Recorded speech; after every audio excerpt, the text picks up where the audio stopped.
things that I want to make straight is when we think about onboarding, probably the first thing that people think about is HR.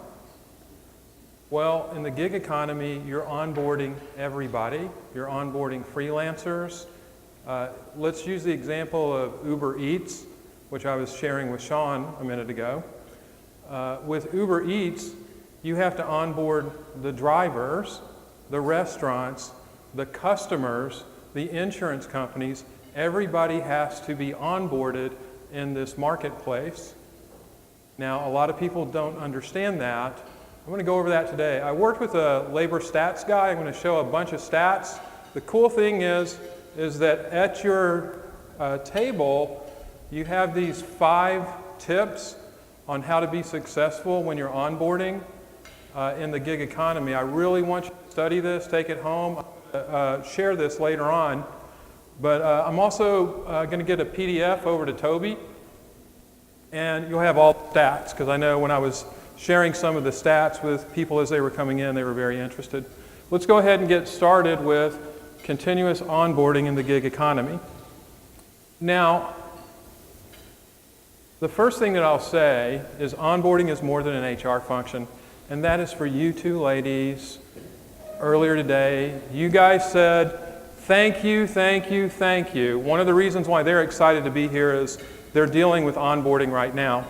Now, if we look at onboarding in general, we tend to think of it as an HR function, but even at a regular company, look at all of the different people that are involved besides HR. We have procurement, because we have to set up deals with these different vendors. We have IT security, because we have to get access to these freelancers. We also have documentation, because they need to know what to do. We have legal, because there's contracts that are in place with procurement. We have recruiting, because we have to recruit the talent. We also have product managers, because they want to know who they're going to be working with. We also have development and QA, training, because they need to be up to speed on day one. We have facilities, where are they going to sit, what equipment are they going to have. We have technical support. When they have a problem, what do they do? We have the UX UI team that they're having to work with. They're going to have to do interviewing, and they're also going to have to do some of the onboarding tasks. We have finance. Can you afford this? Right? And you also have the third-party agency that you're probably dealing with, or a marketing platform.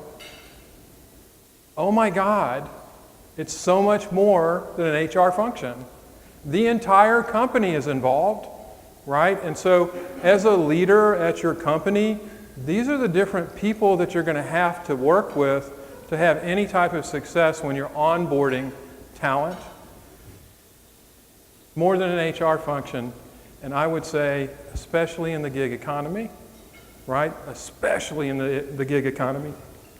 Now, I will tell you the times are a-changing, and in fact, I was having a discussion with someone a little bit earlier, and they said, yeah, it's already here. I am here to announce it is bigger than you could ever imagine.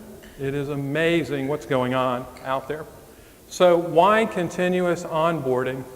To be successful in the gig economy, when you're dealing with freelancers in a company, or you're a company that operates in the gig economy, like an Airbnb, like an Uber, you have to be continuously onboarding. And there's a lot of significance with that, because you're also continuously offboarding, continuously recruiting, continuously training, continuously measuring, continuously getting people access. It affects how your entire company operates on a daily basis. So this is me. I've got about 25 years of IT experience. Toby was nice enough to introduce me, Director of Design Strategy at Sabre. I actually reimagined the onboarding process in the last 2 years at Sabre because of some trends that we saw. Most of my work was 15 years as a researcher and usability analyst in the transportation industry. I ran the usability labs for 15 years, and then I led it for the last 5.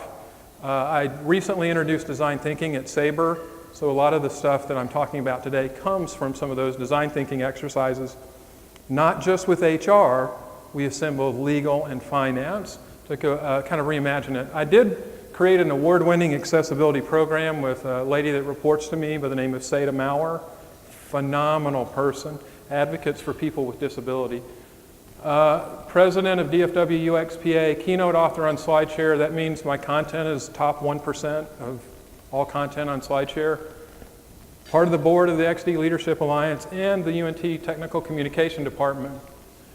Most people will know me for this particular book. This is the Design Studio Method, and it's just how to do sketching workshops very effectively, especially when you get that initial idea. There's tips and tricks. This is actually used at UT Austin. It's also used at SMU and UTD. Probably best known for being the founder of this conference. I founded it 11 years ago. We're going in our 11th year. Next weekend is the conference, and you have a discount code, XD Leaders. So if you want to go to it, that's worth 20% off all passes and workshops. Tell all your friends. We would love to have you up there. Now, what I want to do is talk about continuous onboarding, and I want to do it almost in the terms of doors, because it's when somebody enters, it's also maybe when somebody exits too, onboarding and offboarding. If we look at entering, this is where workers understand their role, equipment is delivered, corporate culture is established, communicated, access happens, performance goals are set, the schedule gets communicated, everything, right? All this really good stuff is happening when they enter, or should happen. Here's the deal, 25% of employees quit in the first 90 days. That's why onboarding is important. 25% quit in the first 90 days. Here's what happens. They're going, oh my God, this is not what I signed up for. I didn't get my computer, I didn't get my phone, I didn't get my desk, I didn't get access, I didn't get documentation. And what happens is onboarding is the number one reason people give for leaving in their exit interviews. Onboarding isn't the day one onboarding. It's continuous. It's when they first sign up with you to work. How do you treat them? What do you do? And how do you train them continuously? Onboarding is really about setting expectations and getting performance and getting people up to speed. They say onboarding, they don't mean day one. They mean I didn't understand the culture, I didn't understand my assignment, I didn't understand what I was getting into.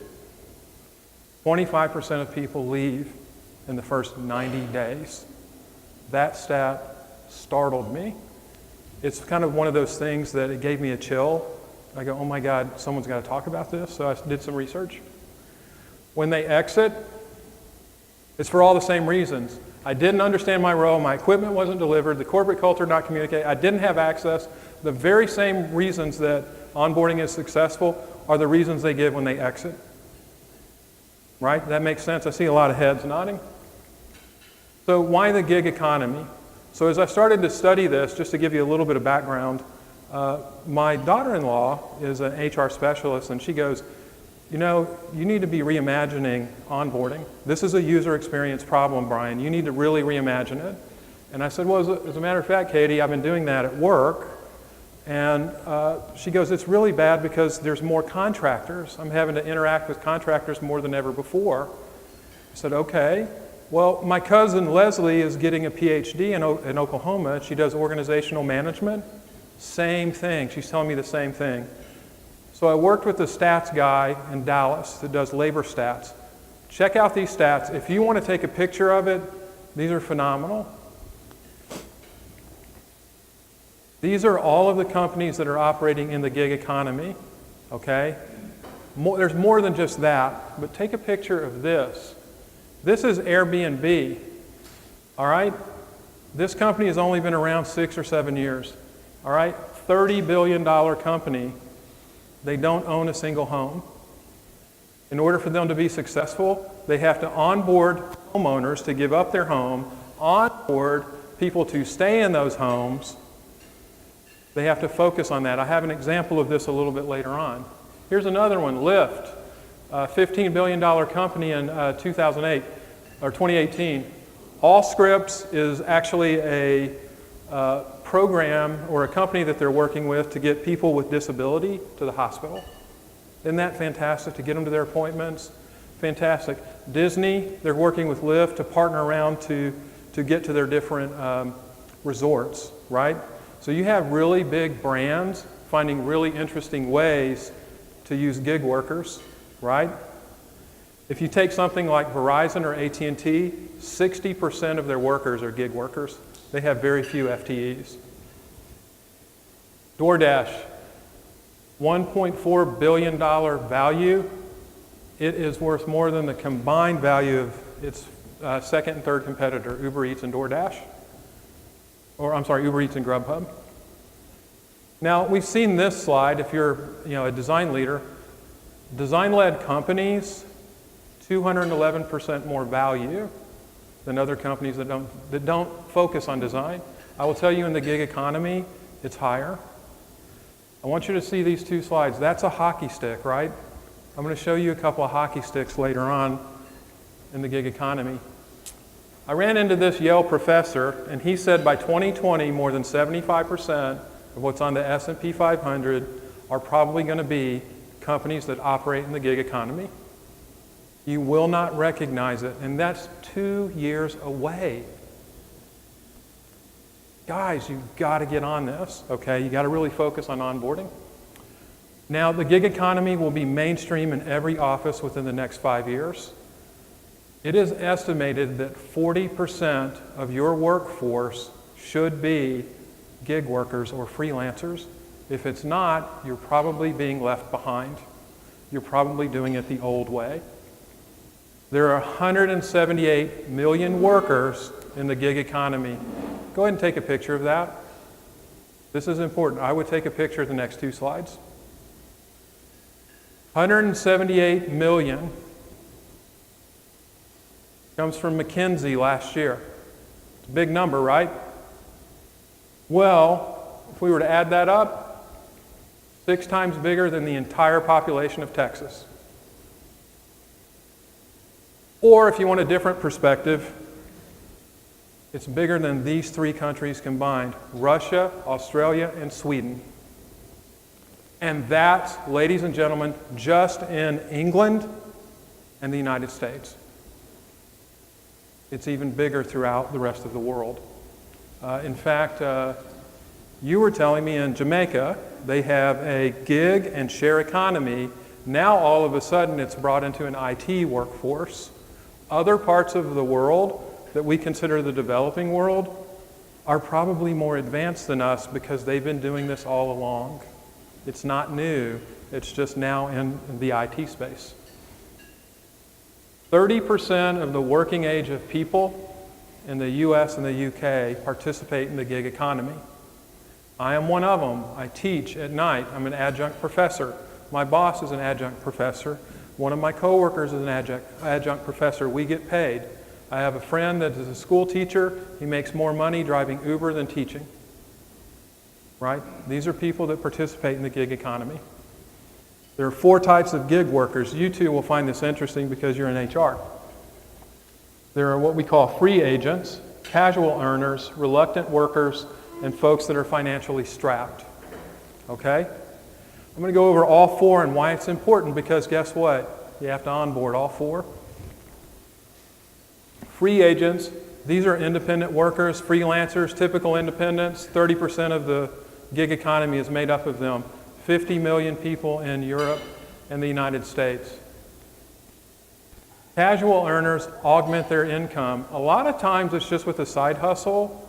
And really what's happening here is you have a lot of older workers that have not saved up for retirement, and they participate as casual earners. Think Airbnb, right? Or Uber. You have reluctant workers. They've been laid off, but they're a little bit older. They make up a good percentage of it too, but these are skilled workers, a lot like your typical freelancers. But they're about half the size, 14%. And then you have people that are flat out financially strapped. They didn't save enough for retirement, medical expenses. Pretty big numbers. There's different reasons that people participate in the gig economy. I really like this slide because it kind of breaks it down. Some people are doing it as primary income. Other people are doing it as supplemental income. Some people are doing it as a preferred choice. Other people are doing it out of necessity, right? You need to, account for that when you're onboarding them. Now, here's the crazy thing. There's a millennial multiplier that's happening, right? Now, millennials get a bad rap on a lot of stuff. I don't want this to turn into a millennial bashing session. I really don't. The millennials that I've worked with, yes, some of them have moved on. But what I have found millennials to be is extremely hard workers. And they want to learn. They want to contribute. They just don't quite know how yet. But in 2015, they became the largest segment of the working population. That was 3 years ago. 250,000 people turn 65 years old each month. Baby boomers are retiring. Some of them will become gig workers, right? They're either financially strapped or casual earners. But they're going out of the workforce. To supplement it, you may have to hire freelancers. By 2020, millennials will make up half of the global workforce. That's just a year and a half away. So if you're not feeling the pressure right now, that would be very unusual, but you will be feeling it by 2020 and beyond, because one of the things millennials like to do is they'll take a freelance job and they'll work for 6 months in Hawaii, and they'll just have access in, and then they'll live for 6 months on the beach. That's what they do. The reason is they saw their parents struggle for years and years, and they don't want that type of life. So they can actually find jobs in the gig economy and do that. But by 2020, half of the workforce is millennials. 72% want to be their own boss. They want to be a freelancer.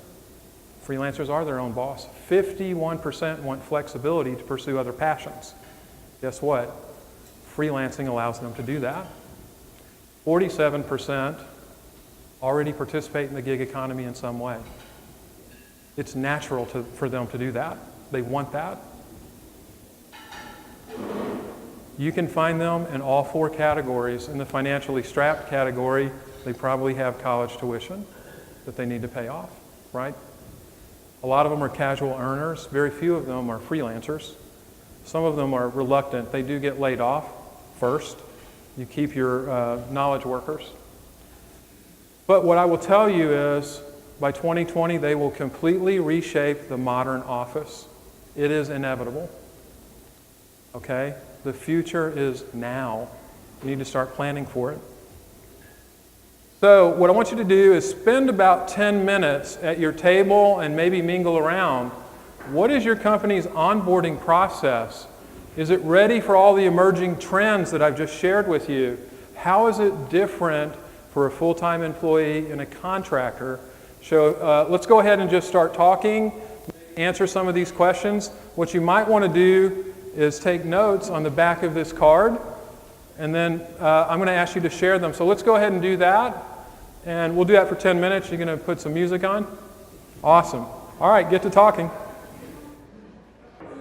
All right, that was great conversation, right? Let's do this. All right. Do you guys know your company's onboarding process? Yes or no? Yeah? Do you feel like it's ready for what's about to hit you in 2020 and beyond? No, you're not. No, you're not. Is your onboarding process different for a full-time employee and freelancers? Okay? I got a yes, I'm going to say an I don't know over here and a no. Right.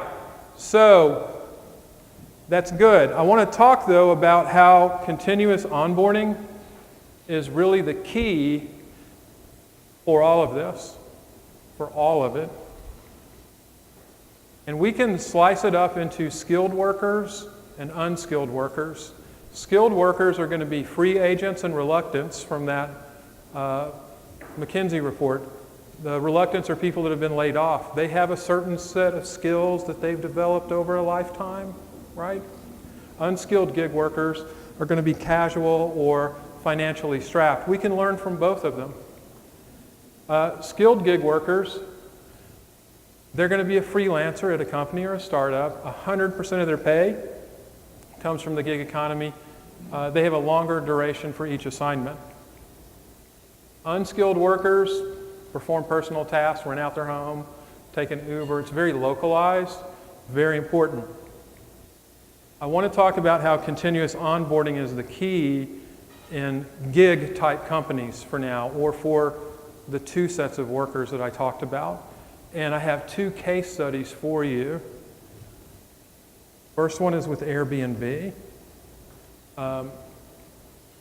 In the early days, Airbnb struggled to get travelers except in New York City. So what they did is they went to New York City to see, why is it okay here and the rest of the system it's really poor? What's going on here? And this is Joe Gibbia. He's actually the chief product officer. He's one of the three that started it. They uncovered an onboarding issue. What do you guys think the issue was? Just say it out loud. Transportation, no. What? Fear, no. Access to the users, no. They had plenty of people that were already in their marketplace. One more guess. Yes, challenges listing the property, but it wasn't usability challenges, it was this. Who wants to stay there? So when they were onboarding people, they didn't take the time to tell them, you've got to have some really crisp, sharp pictures so that people can envision themselves there, right? So here's what they did. They hired professional photographers, same room, same apartment, right? All they did was add really sharp, crisp pictures in the onboarding process. And for about 6 months, that's all they did. After a while, they didn't have to have a professional photographer because people got it. New York City, right? Here's what happened. Bam. Continuous onboarding. All of these people started to get up to speed, and they would tell all of their friends, and your marketplace becomes very rich and vibrant, and you have these photos that are enticing people to go there, right? They also added tips and tricks in a video to train people on how to do this in onboarding, right? And so this is stuff that they just have readily available, and that's on the seller's side of the equation, right? Remember that hockey stick I showed you earlier? You're 100% right on listings. That issue was in 2011, and look at this hockey stick. Doubles to 120, doubles again, almost doubles again, because they focus on onboarding. Okay? And these are unskilled workers. So the app is what people use, right? I am a seller, I have an app, Daniel here is a buyer, already in the marketplace, but none of this looks really enticing to Daniel because the photos are dark, they're shadows. I don't want to stay there. It's too dark, it's boring. Versus, hey, that one's a really cool one. Continuous onboarding at Uber, right? Here's what Uber has focused in on. We've seen this story played out 1,000,000 times. In New York City, for example, somebody hails a cab, right? Oh my God, I need a cab. So they're connecting drivers with riders through an app, right? And when they onboard people for just the ride experience, request a ride, enter a destination, check the driver's info, pay the fare, rate the driver, you're done. Right? That's all onboarding for one ride. They are laser focused on that. In fact, their entire user experience at Uber is to onboard someone and to offboard them as fast as possible. This is the experience for riders. Here's the experience for drivers. I go online whenever I want to. Remember my friend Chris, that's the teacher that earns more at Uber? He can't do it in the middle of the day, but after work and on weekends, he can. He accepts whatever rides that he wants. In fact, if he's a top-rated driver, Uber will tell him the key places that they want him to go to pick up people because it enhances their brand. He drives to the destination, he tracks his earnings, and he gets his ratings. Right? He is onboarding the riders. I wanted to show you guys a 5-minute onboarding app that Uber has created for their drivers, and it's a first-time user experience when they onboard. They haven't even given a ride, and they have this really cool animated video. If you happen to go to Big Design next weekend, I will show that to you. Really cool video. That video is from 4 years ago. They still use it today. Look at this hockey stick, right? They focused on onboarding in 2012, and you can see everything went up. They've had some issues, and there's been some bad press along the way, but it's always about onboarding a rider and a driver, right? So when you're dealing with unskilled workers in the gig economy, a true gig marketplace experience, it's all about onboarding, and it's onboarding through an app, usually. VRBO, Lyft, Uber, Airbnb. 2 hockey sticks. That's for unskilled workers. Mobile first approach, again, I give tips and tricks. I want to move on, I want to be respectful of time, but there's a lot you can learn on your onboarding process just with unskilled workers. Continuous onboarding is the key for skilled workers too. We tend to not think of that. I do want to give you guys a little bit of time to have another conversation.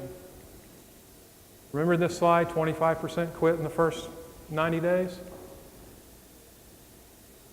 Go ahead and spend another 5 minutes, and I want you to just brainstorm what you think is wrong with this onboarding process. And again, think about this for freelancers. You got 5 minutes, go. All right. What's wrong with this picture? Everything. Absolutely correct. Everything is. I grabbed this from a couple of HR people. They said at a high level, these are the different stages. Let's just say, like, what are 3 things wrong with it? It doesn't talk about people as people. Doesn't talk about people as people, right? And it's so specific that if you just talk about the kind of the objective of this activity versus the steps. Right. Focus on the goal. This is not a goal-oriented. Not goal-oriented, yep. What else? There's a what? Correct, because onboarding, another way to think of and what she said is there's too much time between really the first day and when they get, or actually when they get accepted the offer and when they are productive, right? All right. Here it is, yep.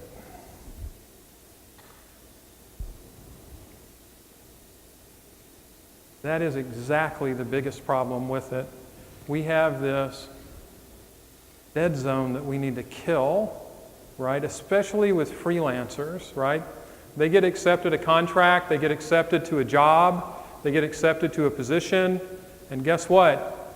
We don't talk to them for quite a while, and then on the first day they show up and they don't have a computer, they don't know where they're going to be, they don't have direction, they don't have any of the stuff that they need. So, if you're going to be successful as freelancers or working with freelancers or in the gig economy, kill the dead zone. Day 0 is the new day 1. Day 0 is the new day 1. And just for the sake of speeding it up, you need to really focus on pre-boarding. What you have here, the 5 steps that you need to do, is really the pre-boarding, right? So you can thank Toby for this, right? People want to feel respected, accepted, and connected before their first day. They want to feel welcomed, valued, and excited before their first day. Doesn't matter if they're a new employee, a returning employee, or a freelancer.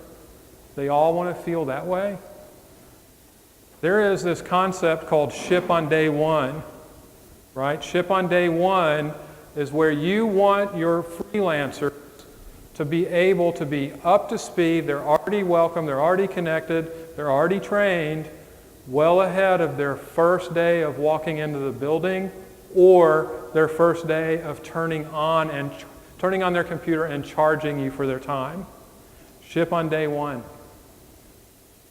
Welcome messages, we kind of have this, and again, things that are really important here, you start to build rapport, they feel accepted before day one, right? Have new hire buddies coordinate. I just saw this happen with a friend named Martin, and he had 4 different employees from 4 different countries freelancing for him on a critical project. And Martin is desperate and he can't get the full-time employees, but he could get the contractors really fast. And what's funny is the folks from these European countries, they're smart, they're hungry, and they do this all the time. They're really good. They feel connected before day one. He was meeting with them a month before they started. A month. So they're already connected to Martin. They're connected to the project team. They're ready to go when they first log in. Send them a new hire welcome kit. You do that with your regular employees. Sometimes we treat our freelancers worse than the other people that are on our team, and we shouldn't. It's a mistake. Look at the last bullet. Atlassian sends a viewfinder with customer reels to every employee. That way, they know exactly who their end user is, the freelancers. They know. Why is that important? They feel respected before day one. They're informed before day one, right? Roadmap, what are you going to do? That's really important for people because they have their assignments before day one, right? Day 0 is the new day 1. We're not waiting for the very first day to give them this big pipe of information. We want them to be up to speed, ready to go, plugged in, ready to ship on day 1. Training and demos. That is something I added today. It's not on your cheat sheet, but I think this is important. I added this because my conversation with Martin, he said that he sent a lot of videos to them and they're trained before day 1. Okay? Remember how I said earlier, onboarding is more than an HR function? The training videos were done by the training department. We had to hire video people for it, not just an HR function, right? Trained before day 1. And this is counterintuitive to me. Remember I said a little bit earlier, we don't treat our freelancers sometimes with the same respect that we treat our full-time employees. At least I've seen it in the past. We had a situation where we were expecting 2 of our freelancers to show up on the same day. It turned out we're waiting for the second one, and so we didn't go down to pick up the first one until the second one arrived. The second one had a funeral. We didn't know about it. Why? Why?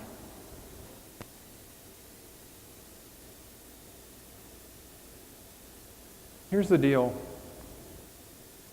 We really need to start treating these people not like the way we've been treating them. We need to treat them with the same respect that we treat our customers, our end users, right? Because we may have to work with them again. We may need them. 50% of the global workforce will be millennials. 40% of them are probably going to be freelancers, okay? You may not feel it now, but you will. The onboarding process for your customers, how much respect do you treat your customers? Day 0 is day 1 for customers. When they sign the contract, we're fully engaged. We're training them for a new process, a new migration, whatever they need. We want them to be successful. Why aren't we doing that with our own workers? Measure leading indicators, not lagging ones. Leading indicators are how many stories did they do today, right? Not per sprint. So you're measuring them differently, you're paying them differently. You might want to make that part of your contract.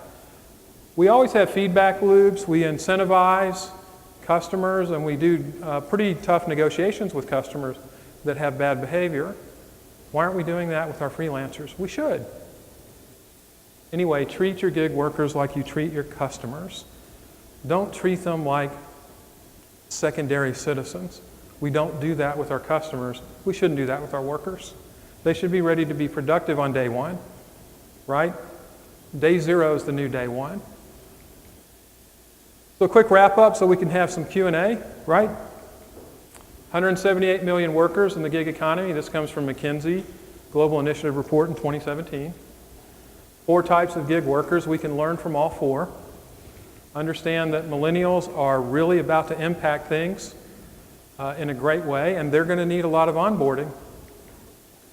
Number 1 reason people give for leaving in their exit interviews is onboarding. Onboarding is a bigger thing than just an HR function. And continuous onboarding is the key for all of this, skilled workers, unskilled workers. For unskilled workers, focus on onboarding in the app. For skilled workers, day zero is the new day one. We can have these hockey sticks, we just have to focus. We have to adapt our onboarding process. Day zero is the new day one. The times they are changing, right? That's it. Any questions, ladies and gentlemen? Any questions? We have a more traditional, more full-time employee-centric onboarding that we do. My question is, in shifting more of the day one sort of activities that are onboarding to before they've started, what's the expectation in compensation? Where previously it was they've started the job and we're paying them to be brought up to speed, where it sounds like now we're expecting them to eat the cost of being brought up to speed. And I just want to know what your take was on that. I don't really think you compensate them any differently. I just think that people want to be informed, respected, accepted, connected. And as you start to give that information out to them, they're going to start to feel respected, accepted, connected. If they choose to not come with it, then they're forcing their day one to be day one, and they're going to feel left behind. And again, my experience with millennials is a lot different than other people.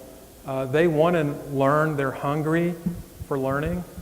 So I don't think your compensation is necessarily any different. I think it also helps them get connected to the culture a little bit faster. And a lot of it is to kind of not have the 25% leave, right? Remember, 25% leave in the first 90 days?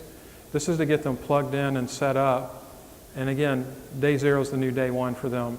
I think that's just going to be standard. That's just kind of the millennial multiplier. That whole onboarding process has to change.